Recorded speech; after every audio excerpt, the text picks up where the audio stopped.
항공업계 역사에서 보잉과 에어버스만큼 오랜 경쟁을 지속해온 사례는 거의 없습니다. 이 두 항공기 제조사는 세계 주요 경제를 대표하며 수십 년 동안 하늘을 지배하면서 유례없는 양극적 독점 체제를 구축해왔습니다. 기술 혁신과 기술적 발전이 이어지는 가운데 수십 년이 흘렀습니다. 과연 항공시장의 패권을 잡는 자는 누구일까요? 100년 이상의 역사를 자랑하며 미국의 상징으로 자리 잡은 보잉일까요? 아니면 유럽의 자부심이자 신흥 강자로 떠오른 에어버스일까요? 파일럿, 승객, 전 세계 항공사가 선택하는 이름은 과연 무엇일까요? 1916년에 시애틀, 워싱턴에 본사를 두고 설립된 보잉은 100년이 넘는 시간 동안 발전하며 세계 항공업계에서 선두 자리를 차지해온 이름입니다. 보잉은 수많은 유명 항공기를 출시하며 업계를 선도해왔습니다. 예를 들어 세계에서 가장 많이 팔린 여객기 보잉 737 하늘의 여왕으로 불리는 보잉 747 그리고 20세기 제트기 시대의 위대한 혁명으로 칭송받는 보잉 787 드림라이너가 있습니다. 반면 에어버스는 1970년에 설립되어 보잉과 직접 경쟁하겠다는 목표를 가지고 등장했습니다. 짧은 시간 안에 유럽의 이 항공기 제조사는 전 세계 항공업계 지도에 자신들의 이름을 각인시키며 세계 최초의 쌍발 광동체 여객기인 에어버스 A300, 소형 여객기 A320, 그리고 역대 가장 큰 여객기인 A380 등 주목할 만한 기종을 선보였습니다. 질문은 여전히 남습니다. 변화를 요구하는 이 경쟁적인 산업에서 어떻게 살아남고 발전하며 역사적으로 유례없는 양극적 독점 체제를 구축할 수 있었을까요? 조종사가 조종장치인 조종관, 페달 등을 통해 명령을 내리면 그 명령은 조종면, 플랩, 엔진과 같은 작동기구에 전달됩니다. 그러나 전통적인 전기, 기계 또는 유압 시스템을 통하지 않고 전기 신호로 변환된 케이블을 통해 전달됩니다. 조종사는 비행 조건을 변경하도록 명령을 내리며 실제 조종 동작은 전자 컴퓨터에 의해 결정됩니다. 이 시스템은 더욱 자동화되어 있으며 비행관리 및 제어 컴퓨터가 이를 처리하고 하드웨어나 소프트웨어에 문제가 발생할 경우를 대비해 항상 백업 시스템을 보유하고 있습니다. 또한 이 시스템은 사람의 오류 발생 가능성을 줄이도록 설계되었습니다. 만약 조종사가 의도적으로 비행기를 정지시키거나 위험한 방식으로 갑자기 고도 상승을 시도하려 한다면 항공기는 이를 실행하지 못하도록 막습니다. 에어버스는 1988년부터 플라이 바이 와이어 기술을 모든 항공기에 적용하기 시작했으며 이는 A320에서 A380까지 모든 기종에서 찾아볼 수 있습니다. 반면 보잉의 경우 이 시스템은 비교적 최근에 도입되었습니다. 보잉은 최신 기종인 777과 787의 플라이 바이 와이어를 적용했지만 그들의 설계 철학은 여전히 전통적인 방식에 가깝습니다. 즉, 조종사가 항상 최고의 권한을 가져야 한다는 원칙을 고수하고 있습니다. 이 점은 에어버스와 완전히 대조적입니다. 보잉 항공기를 조종하는 조종사들은 보다 현실적인 느낌을 받으며 하늘에서 진정한 지배자가 된 것 같은 감각을 경험합니다. 예를 들어 보잉 787의 경우 플라이 바이 와이어 기술을 사용하지만 조종사들은 여전히 속도를 수동으로 조정해야 합니다. 이것은 조종관을 통해 속도 변화에 대한 느낌을 제공하며 비행 중 항공기가 무엇을 하고 있는지에 대한 인식을 높이고 다른 조종사가 수동 조작 시 어떤 작업을 수행하고 있는지 피드백을 받을 수 있도록 합니다. 간단히 말하자면 조종사가 조종관을 당길 때 실제로는 조종면을 움직이는 케이블을 당기고 있으며 유압 시스템의 도움을 받는 것입니다. 이는 보잉 항공기의 경우 전자적 중재가 적고 조종사와 항공기 간의 직접적인 연결이 더 많음을 의미합니다. 일부 조종사는 이것이 비행기의 조종감을 더 좋게 만든다고 평가합니다. 반면 에어버스는 거의 모든 것을 컴퓨터 시스템에 맡기며 비행이 마치 비디오 게임을 플레이하는 것 같은 느낌을 줍니다. 조종사는 단지 컴퓨터 화면 앞에 앉아 버튼을 누르면 됩니다. 보잉 787이 악천후 조건에서 공항에 착륙할 때는 더 위험하고 긴박한 상황이 발생할 가능성이 있으며 이는 에어버스 항공기에 비해 더 큰 도전이 될 수 있습니다. 정상적으로 작동하는 경우 에어버스 항공기의 컴퓨터 시스템은 조종사가 항공기를 스톨 실속 상태로 만들려고 할 경우 모든 방법을 동원해 이를 방지합니다. 보잉 항공기에서도 마찬가지로 컴퓨터가 조종사에게 모든 경고를 제공하고 추진력을 증가시키며 조종 간의 저항을 증가시킵니다. 그러나 조종사가 계속 시도할 경우 보잉 항공기는 여전히 스톨 상태에 빠질 수 있습니다. 이 예시는 에어버스가 비행 시 더 안전한 느낌을 준다는 것을 명확히 보여줍니다. 그러나 기술이 항상 완벽한 것은 아닙니다. 퀀타스 72편 사고는 이를 가장 잘 보여주는 사례입니다. 2008년 10월 7일 오스트레일리아 국적 항공사 퀀타스 소속 에어버스 A330 항공기가 싱가포르에서 퍼스로 가던 중이었습니다. 항공기는 약 300명의 승객을 태우고 있었고 고도 11,000m에서 인도양 상공을 비행하고 있었습니다. 그러나 갑작스럽게 자동 조종 장치가 연결을 중단했습니다. 몇 초 후 항공기의 과속 경고와 속도계 손실 경고음이 동시에 울렸습니다. 이후 항공기는 2초 동안 약 50m 자유 낙하했습니다. 컴퓨터 시스템의 오류로 인해 조종사들은 무슨 일이 일어나고 있는지 이해할 수 없었습니다. 기장은 즉시 자신의 자리로 돌아가 수동으로 항공기를 조종하려 했습니다. 짧은 시간 후 조종사들은 3개의 항공기 제어 시스템 중 하나에 문제가 있음을 발견하고 이를 재부팅하기로 결정했습니다. 그러나 경고 없이 항공기는 다시 급강하했고 15초 동안 약 122m를 자유 낙하했습니다. 객실에서는 강한 충격으로 인해 여러 승객이 심각한 부상을 입었습니다. 기장은 비상 착륙을 결정했고 가시 조건이 제한된 상황에서도 이를 시도했습니다. 기장의 뛰어난 기술과 경험 덕분에 항공기는 마침내 성공적으로 착륙했습니다. 호주 교통안전국의 조사 결과 항공기의 항공 데이터 관성 기준 장치 중 하나와 에어버스 A330의 플라이 바이 와이어 시스템의 소프트웨어 설계 결함이 사고의 주요 원인으로 밝혀졌습니다. 퀀타스 72편 사고가 발생한 지 1년 후인 2009년 에어버스는 또 다른 대형 사고를 겪었습니다.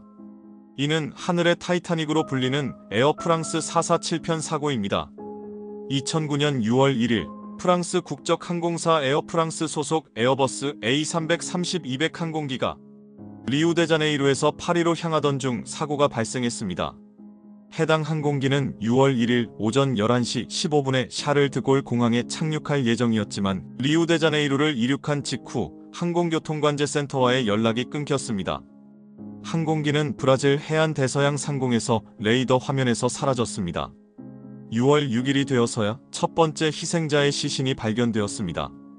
어떠한 기적도 일어나지 않았고 탑승한 228명 전원이 사망했습니다. 최첨단 항공기와 숙련된 승무원으로 구성된 비행기가 이런 사고를 일으켰다는 사실은 전 세계를 충격에 빠뜨렸습니다. 조사에 따르면 사고의 주요 원인은 조종사의 실수와 항공기의 속도 센서 고장으로 밝혀졌습니다.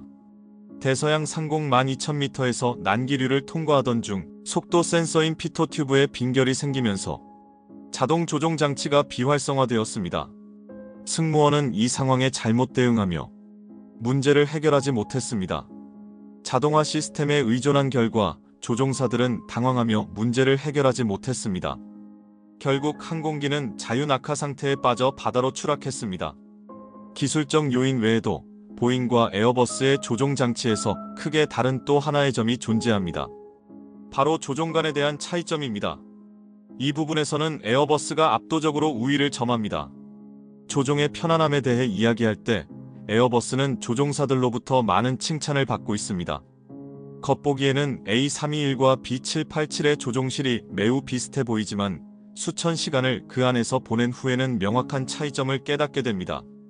가장 큰 차이점은 A321이 조종사의 옆에 위치한 사이드 스틱을 사용하는 반면 B787은 여전히 조종사들 사이에 있는 전통적인 컨투어 컬럼을 유지한다는 점입니다.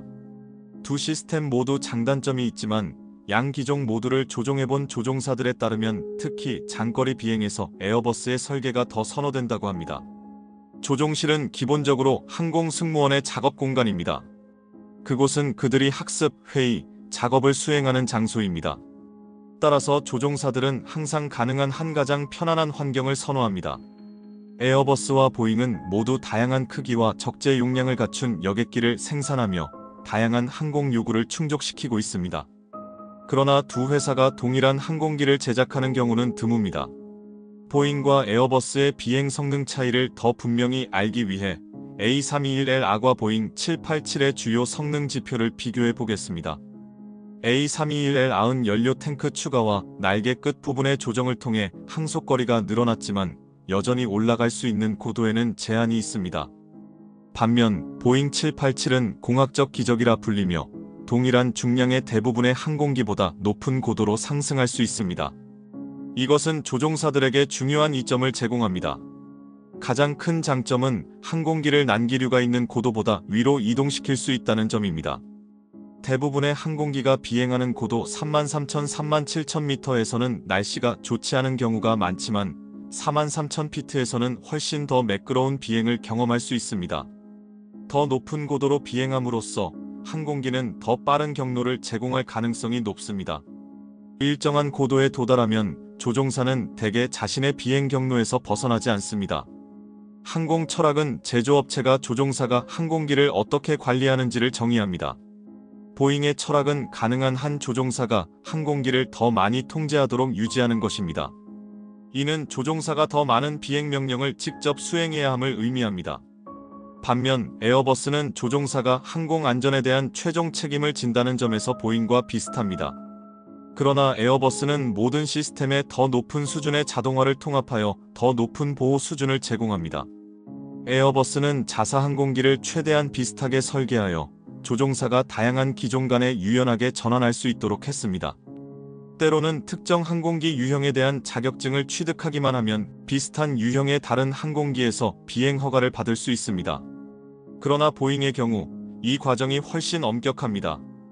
조종사들은 각각의 항공기 모델에 대해 교육 과정을 완료해야 하며 모델 간에 많은 유사점이 있더라도 예외는 없습니다. 보잉과 에어버스 중 어느 항공사가 더 안전할까요? 보잉은 과거에 매우 뛰어난 안전 기록을 보유했지만 최근 몇 년 동안 안전 문제에 대한 우려가 제기되었습니다. 737 맥스는 두 번의 치명적인 사고 이후 전 세계적으로 비행이 금지되었습니다. 기타 사건으로는 대서양 횡단 비행 중 767 항공기의 엔진 화재와 737 맥스 9 항공기의 패널 폭발 사고가 있었습니다. 반면 에어버스는 매우 우수한 안전 기록을 유지하고 있습니다. 세계에서 가장 널리 사용되는 항공기 중 하나인 A320은 매우 안전한 항공기로 입증되었습니다. 또한 세계 최대의 여객기인 A380은 단 한 번의 치명적인 사고도 기록하지 않았습니다. 하지만 모든 비교에는 한계가 있습니다. 각 비행의 안전은 여러 요인에 따라 달라집니다. 2014년부터 2023년까지의 국가교통안전위원회 사고 기록을 분석한 연구에 따르면 보잉과 에어버스 상용 항공기 간의 통계적 안전 차이는 없다고 결론지어졌습니다.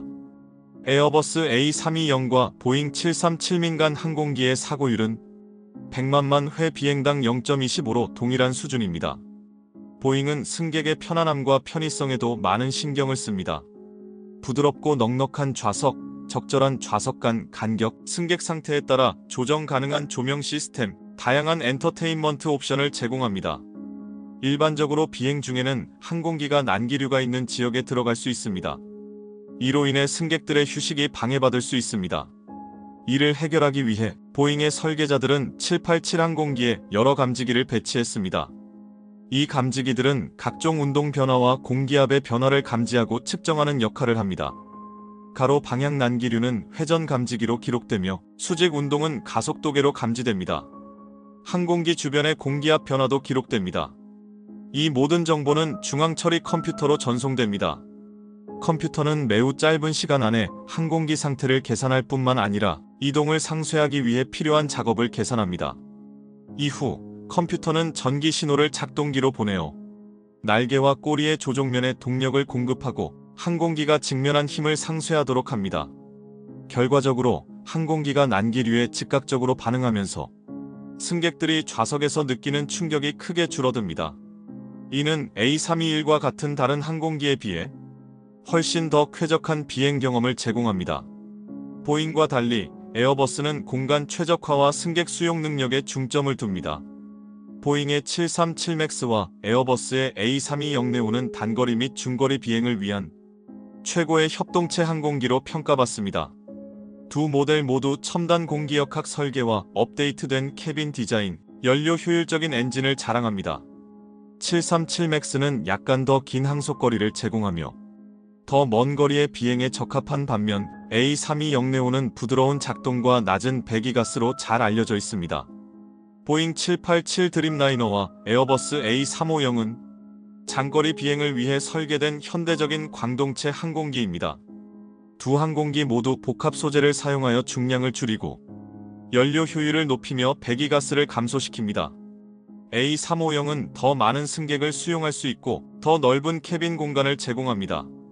반면 787 드림라이너는 더 큰 창문과 혁신적인 조명 시스템으로 유명하며 장거리 비행에서 승객의 편안함을 더욱 향상시킵니다.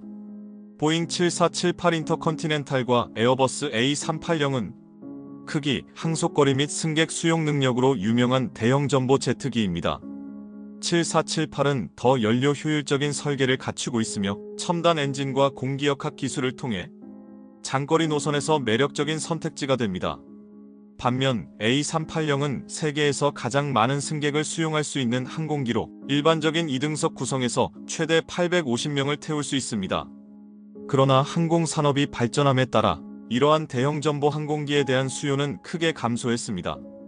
그 결과 보잉 747과 A380은 더 이상 생산되지 않습니다. 보잉과 에어버스의 경쟁은 끝날 기미를 보이지 않습니다. 시장 점유율 측면에서 이 경쟁은 매우 치열하며 때로는 에어버스가 뛰어난 판매 실적으로 보잉을 앞서고 때로는 보잉이 대규모 계약을 체결하며 우위를 점합니다. 최근 몇 년간 에어버스는 A320 네오의 성공을 통해 일시적으로 경쟁에서 앞서고 있습니다. 반면 737 맥스의 문제는 보잉의 위상에 부정적인 영향을 미쳤습니다. 하지만 보잉이라는 수백 년 역사의 상징을 약화시키기에는 이 정도로는 충분하지 않습니다. 항공 역사는 DC-7이 연료 보급 없이 해안 간 비행을 가능하게 했던 시점에서부터 매우 긴 여정을 걸어왔습니다. 보잉과 에어버스는 여전히 비행 경험을 개선하는 데 주력하고 있습니다. 에어버스와 보잉 중 어느 쪽이 더 우수한가는 항공사의 특정 요구사항, 승객의 선호도, 그리고 조종사의 취향에 따라 다릅니다. 두 회사 모두 각각의 강점과 독창적인 기능을 가지고 있어 항공우주 산업에서 선두를 달리는 회사로 자리 잡고 있습니다. 에어버스는 혁신적이고 현대적인 설계로 유명하며 보잉은 오랜 신뢰성과 기술적 발전으로 존경받고 있습니다. 최근의 안전 문제에도 불구하고 보잉은 여전히 굳건한 위치를 유지하고 있습니다. 결국 보잉과 에어버스 간의 경쟁은 항공산업에 참여하는 모든 사람들에게 이익을 제공합니다. 항공사, 조종사, 승객, 그리고 이해관계자들 모두 이 경쟁의 혜택을 누리고 있습니다. 두 회사가 시장 점유율을 확보하기 위해 노력하고 자신들의 유산을 보존하며 다음 세대의 항공기를 개발하면서 항공여행의 미래는 밝고 흥미로울 것입니다. 앞으로 보잉과 에어버스 중 누가 세계 항공산업을 지배하게 될까요?